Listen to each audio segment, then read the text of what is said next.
Hi friends, welcome to CR Edupoint. और आज का वीडियो है पीटीटी बीएसटीसी एग्जाम्स को लेकर एक और नई पेपर सीरीज के साथ हम आए हैं, जो कि शिक्षण अभिवृत्ति एवं अभिरुचि परीक्षण से संबंधित है। तो शुरू करते हैं आज का वीडियो। तो पहला प्रश्न है, शिक्षण की आवश्यकता होती है। किस उद्देश्य हेतु शिक्षण की आवश्यकता होती है? युवाओं को नौकरी दिलाने के लिए, समृद्ध समाज बनाने के लिए, या नई पीढ़ी में जोश जगाने के लिए? तो इसका सही उद्देश्य वो हो जाएगा समृद्ध समाज बनाने के लिए, यानी ऑप्शन नंबर 2 इसका सही हो जाएगा, समृद्ध समाज बनाने के लिए। उसके बाद में बढ़ते हैं प्रश्न संख्या दूसरे की तरफ। दूसरा है, मापनी जो मदों अथवा व्यक्तियों को उच्चतम से निम्नतम तक श्रेणीबद्ध करती है। जो मदों अथवा व्यक्तियों को उच्चतम से निम्नतम तक श्रेणी परिबद्ध करने वाली जो मापनी है वो क्रमित मापनी है। तो दूसरे का दूसरा सही हो जाएगा। उसके बाद में बढ़ते हैं प्रश्न संख्या 3 की तरफ। तो तीसरा है, यदि कोई छात्र किसी अध्यापक के प्रति अपमानजनक शब्दों का प्रयोग करे तो आप क्या करेंगे? तो हम उसे दंड भी नहीं देंगे, उसे अनदेखा भी नहीं करेंगे, अनदेखा भी करेंगे नहीं, और संबंधित अध्यापक से शिकायत भी नहीं करेंगे, बल्कि हम उसे उसकी गलती का एहसास करवाएंगे। यानी तीसरे प्रश्न का सही उत्तर हो जाएगा कि उसे उसकी गलती का एहसास करवाएंगे अगर कोई छात्र है किसी अध्यापक के प्रति अपमानजनक शब्दों का प्रयोग करता है तो। उसके बाद में प्रश्न संख्या 4 है कि स्कूलन का मुख्य उद्देश्य होना चाहिए। स्कूलन का मुख्य उद्देश्य क्या होना चाहिए? उच्च उत्तीर्ण प्रतिशतता प्राप्त करना, या पाठ्यक्रम को पूरा करवाना, या फिर बालकों का अनुशासित जीवन बनाना, या अक्षमताओं का अर्जन? तो इसमें चौथा ऑप्शन है वो सही हो जाएगा, यानी अक्षमताओं का अर्जन करना ही स्कूलन का मुख्य उद्देश्य होना चाहिए। देखिए, अक्षमता ही क्या होती है, एक बार इनको हम समझ लेते। अक्षमता है यानी समता का अभाव। ये अधिगम के संदर्भ में होती है अक्षमता। अधिगम के संदर्भ में होती है अक्षमता, जिसमें अधिगम का तो अर्थ होता है सीखना, अधिगम का अर्थ तो होता है सीखना, और अक्षमता यानी समता का अभाव, यानी सीखने की क्षमता या योग्यता की कमी। तो क्या है कि स्कूलन में हमें मूल उद्देश्य होता है कि किसी छात्र में जो सीखने की कठिनाइयों को समझने के लिए, यानी उस छात्र में ऐसी कौन सी कठिनाइयां हैं या कौन से कारण हैं जो उसे सीखने में बाधित कर रहा है, यानी इस बच्चे की सीखने की क्रिया को प्रभावित करने वाले कारकों का आकलन करना तथा उन्हें उन कारकों का निराकरण करना ही स्कूलन का मुख्य उद्देश्य होना चाहिए। और वे कारक है जो अक्षमता है वो वाक भाषा से संबंधित भी हो सकता है, साथ ही पठन से भी संबंधित हो सकता है, लेखन से भी संबंधित हो सकता है, अंकगणितीय प्रक्रिया इत्यादि किसी भी मंदता विकृति हो सकती है जो कि अक्षमताओं के अंतर्गत आती है। तो स्कूलन का मुख्य उद्देश्य है वो अक्षमताओं का अर्जन करना। ऑप्शन नंबर 4 हो जाएगा। और उसके बाद हम पढ़ते हैं प्रश्न संख्या 5 की तरफ। पांचवा प्रश्न है, अच्छी शिक्षा की पहचान है। अच्छी स्कूलन सुविधाएं, या अच्छे मानवीय संबंध, या अच्छी शिक्षा में अच्छा स्कूली वातावरण, या अच्छे कक्षा प्रक्रम और अच्छा अधिगम।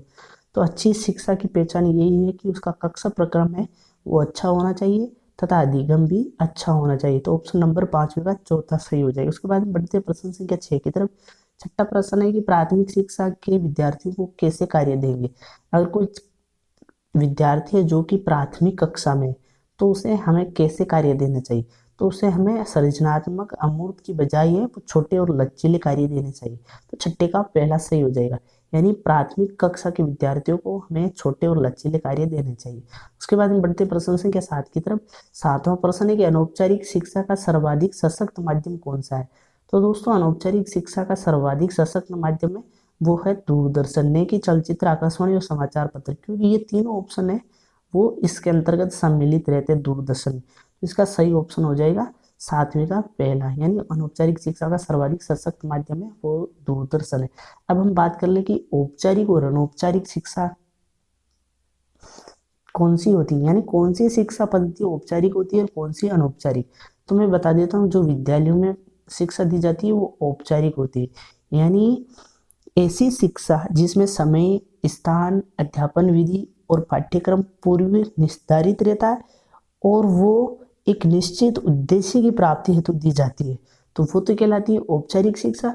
अनौपचारिक शिक्षा आती है जो हमें दैनिक जीवन के विभिन्न अनुभवों से प्राप्त हो, यानी हमारे खुद की क्रियाकलापों से जो प्राप्त हो, जो कि दैनिक जीवन में जैसे आने वाली समस्याएं भी हो सकती है और व्यक्ति की आवश्यकताएं भी हो सकती है। तो इन समस्याओं को दूर करने के लिए या इन समस्याओं का समाधान करने के लिए और आवश्यकताओं की पूर्ति के लिए जो मनुष्य दैनिक जीवन में प्राप्त करता है या इनसे जो अनुभव प्राप्त करता है वो अनौपचारिक शिक्षा है, उसी का ही एक भाग है। ठीक है, इसके बाद में बढ़ते हैं प्रश्न संख्या 8 की तरफ।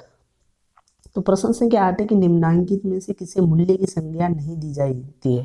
तो दूरदर्शिता को हम मूल्य की संज्ञा नहीं दे सकते हैं। ठीक है, इन चारों ऑप्शन में से हम राष्ट्रीयता, आध्यात्मिकता और अंतर्राष्ट्रीयता को तो मूल्य की संज्ञा दे सकते हैं, लेकिन दूरदर्शिता को नहीं दे सकते हैं। उसके बाद में प्रश्न संख्या 9 है कि एक सही शिक्षक वह है जो विषय को सही ढंग से पढ़ाता है या विद्यार्थियों को प्रेरित करता हो या विद्यार्थियों के साथ मित्रवत हो। तो इसका सही उत्तर हो जाएगा ऑप्शन नंबर 2, यानी एक सही शिक्षक वही है जो विद्यार्थियों को कुछ अच्छा करने के लिए प्रेरित करे, जिंदगी में आगे बढ़ने के लिए प्रेरित करे। तो 9वें का दूसरा हो जाएगा। उसके बाद में बढ़ते प्रश्न संख्या 10 की तरफ। 10वां प्रश्न है कि सहायक सामग्री के उपयोग में किसे आप अधिक महत्व देते हैं। तो सहायक सामग्री के उपयोग में हम सबसे अधिक महत्व देंगे छात्रों की रुचि के, यानी हमें ऐसी सहायक सामग्री का प्रयोग करना चाहिए जिससे छात्रों की रुचि बनी रहे और उनका अधिगम वो स्थायी हो, प्रभावी हो। उसके बाद में नकल की बढ़ती प्रवृत्ति का प्रमुख कारण क्या है। प्रश्न संख्या 11, नकल की बढ़ती प्रवृत्ति का प्रमुख कारण क्या है। तो इसका उत्तर मैंने पहले भी बता दिया था कि बोझिल शिक्षा पद्धति है।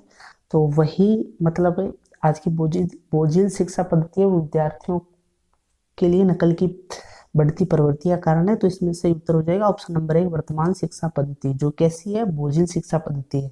उसके बाद में प्रश्न संख्या 12 है कि पाठ्यक्रम से तात्पर्य है। क्या तात्पर्य है। तो पाठ्यक्रम से तात्पर्य कि विद्यालय द्वारा प्रदत्त सभी अनुभव इसमें आ जाते हैं, जिसमें कि पढ़ाने वाले विषय भी और विद्यालय के अंदर और बाहर दिए जाने वाले अनुभव सम्मिलित रहते हैं।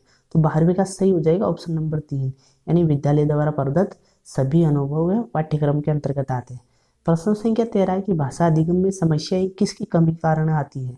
सामग्री की उपलब्धता, अध्यापन पद्धति या मातृभाषा शिक्षण या अध्यापकों की भाषा सक्षमता। तो भाषा अधिगम में समस्याएं हैं वो अध्यापन की पद्धति की कमी के कारण होती है। ठीक है, भाषा अधिगम में समस्याएं किसकी कमी के कारण हो सकती है, अध्यापन की पद्धति की। अब कुछ बच्चे सोच रहे हैं कि सर बाकी के 3 ऑप्शन सही क्यों नहीं, क्योंकि सामग्री की उपलब्धता भी अच्छे अध्यापन पद्धति में सम्मिलित रहती है, मातृभाषा शिक्षण एक अच्छी अध्यापन पद्धति का भाग है और अध्यापकों की भाषा सक्षमता वो भी एक अध्यापन पद्धति का भाग है।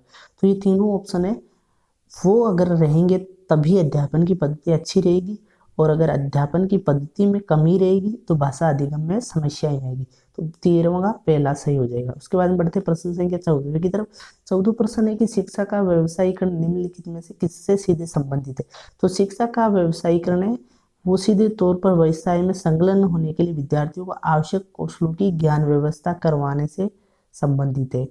यानी शिक्षा का व्यवसायीकरण तभी होगा जब हम विद्यार्थियों को किसी व्यवसाय के बारे में उचित कौशल देके उसके ज्ञान को समग्र बनाएंगे या उसके ज्ञान को बढ़ाएंगे, तभी शिक्षा का व्यवसायीकरण होगा और बालक है वो अपने जीवन में आगे बढ़ेगा और खुद स्वरोजगारोन्मुखी हो जाएगा। उसके बाद में प्रश्न संख्या 15 है कि एक विद्यार्थी विद्यालय में विलंब से आता है तो शिक्षक के रूप में आप क्या करेंगे। हम उसे विद्यालय से बाहर भी नहीं भगाएंगे, उसे दंडित भी नहीं करेंगे और उसके अभिभावकों को बुलाकर चर्चा भी सीधे तौर पर नहीं कर सकते। ये तो उन्हें हमें पहले उसके विलंब से आने के कारणों का पता लगाना है, यानी वो देरी से क्यों आ रहा है उसके कारणों का पता लगाकर ही उसके बाद में ये बाकी के 3 कदम अगर हमें उठाने उचित लगते हैं या तीन ऑप्शन पे एक्शन लेना अगर हमें उचित लगता है तभी हम ये 3 करेंगे, नहीं तो सबसे पहले है कि हम विलंब से आने के कारणों का पता लगाएंगे। तो 15वीं का चौथा सही हो जाएगा। उसके बाद में प्रश्न संख्या 16 है कि शिक्षा में विद्यार्थियों की सफलता मुख्य रूप से निर्भर है, किस पर निर्भर रहती है। तो वो रहती है गुणवत्तापूर्ण शिक्षण समय पर, न कि सुविधा उपलब्ध कराने में किए गए धन पर और बेहतर गृह सुविधाओं पर। तो शिक्षा में विद्यार्थियों की सफलता का मुख्य उद्देश्य है गुणवत्तापूर्ण शिक्षण समय पर। तो 16वीं का पहला हो जाएगा। उसके बाद में प्रश्न संख्या 17 की तरफ बढ़ते हैं। तो मान लेते हैं कि आप एक कक्षा 7 के कक्षा अध्यापक नियुक्त किए जाते हैं। तो एक विद्यार्थी आपकी कक्षा में ऐसा जो कि मानसिक रूप से ध्यान नहीं दे रहा है, तो छात्र अध्यापक के संबंध में आप उस छात्र के हित में क्या करेंगे? तो हम उस छात्र के साथ विचार विमर्श करेंगे और उन कारणों का पता लगाएंगे कि वो मानसिक रूप से ध्यान क्यों नहीं दे पा रहा है और उसे मानसिक अवसादों से मुक्त करने में उसकी सहायता करेंगे। तो हम इसके लिए छात्र के साथ विचार विमर्श करेंगे। तो 17वें का तीसरा सही हो जाएगा। उसके बाद में प्रश्न संख्या 18 है कि यदि कोई अभिभावक विशेष प्रयोजन पर आपको घर आने का निमंत्रण पत्र दे तो आप क्या करेंगे? तो हम प्रसन्नतापूर्वक उनके घर चले जाएंगे, नहीं कि नहीं जाएंगे, बहाना बनाकर अनुपस्थित रहेंगे, निमंत्रण पत्र वापस कर देंगे। ये तीनों गलत है, इसका चौथा सही है। हमें हमेशा नेगेटिव थिंकिंग ही रखनी है, तभी हम शिक्षण अभिरुचियों में अधिक से अधिक अंक प्राप्त कर सकते हैं। उसके बाद में प्रश्न संख्या 19 है कि अच्छे शिक्षण के संबंध में निम्नलिखित कथनों में से सबसे ज्यादा आप किस पर सहमत है? तो अच्छा शिक्षण व्यक्तिगत भेद का ध्यान रखता है, या ये शिक्षण के लक्ष्यों के अनुरूप होता है, या किसी एक शिक्षण विधि तक सीमित रहता है, ये छात्रों के लिए रुचिकर होता है? तो अच्छा शिक्षण है वो छात्रों के लिए रुचिकर होता है, ठीक है।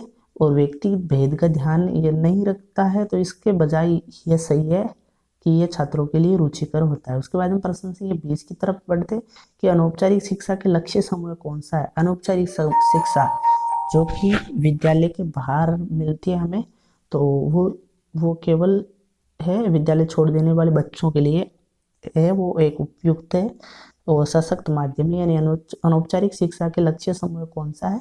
तो वह है विद्यालय छोड़ देने वाले बच्चे, नहीं कि निरक्षर प्रौढ़ 6 वर्ष से कम आयु के बच्चे। तो अनौपचारिक शिक्षा के लक्ष्य समूह केवल वही है जो विद्यालय छोड़ रहे हैं बच्चे वो। उसके बाद में 21वां प्रश्न है कि शारीरिक दंड की अनुमति होनी चाहिए। तो सीधे तौर पर शारीरिक दंड की अनुमति है वो किसी भी परिस्थिति में नहीं होना चाहिए। अगर बच्चा किसी भी कार्य को कर रहा हो जो कि गलत हो, तब हमें उसे एक बार चेतावनी देनी चाहिए या प्यार से उसको समझाना चाहिए, नहीं कि सीधे शारीरिक दंड का एक्शन लेना चाहिए। ऐसा नहीं करना चाहिए और शारीरिक दंड को किसी भी परिस्थिति में नहीं अपनाना चाहिए, ठीक है। पहले उसे समझाना चाहिए, बातचीत करनी चाहिए, उसके साथ विचार विमर्श करें, तो सीधे शारीरिक दंड आप ना दें। उसके बाद में प्रश्न संख्या 22 है कि किस प्रकार का व्यक्ति एक ही कार्य को कई अवसरों पर तरह तरह से कर सकता है? तो एक मेधावी विद्यार्थी है वो ही एक ही कार्य को कई अवसरों पर तरह तरह से कर सकता है। प्राज्ञावान और सृजनशीलता उस मेधावी के विद्यार्थी के अंतर्गत पाई जाती है। यानी प्रज्ञावान और सृजनशीलता का गुण ही मेधावी विद्यार्थी के अंतर्गत पाया जाता है, और मेधावी विद्यार्थी है वो किसी एक ही कार्य को कई अवसरों पर तरह तरह से कर सकने की योग्यता रखता है। उसके बाद में प्रश्न संख्या 23 है कि वही शिक्षक प्रभावी माना जाता है जो सुंदर हो, वाक् कौशल में निपुण हो, या उच्च परिवार से संबंधित हो, या विषय पर अधिकार रखता हो। तो वही शिक्षक प्रभावी माना जाता है जो कि उसके विषय पर अधिकार रखता हो, यानी विषय पर पूर्णतः अधिकार और पूर्णतः परिपूर्ण रहने वाला शिक्षक ही प्रभावी माना जाता है। तो 23वें का पहला सही हो जाएगा। उसके बाद में है 24वां प्रश्न की व्यक्ति के विकास में महत्वपूर्ण होने की दृष्टि से निम्नांकित का स्वाभाविक क्रम कौन सा है?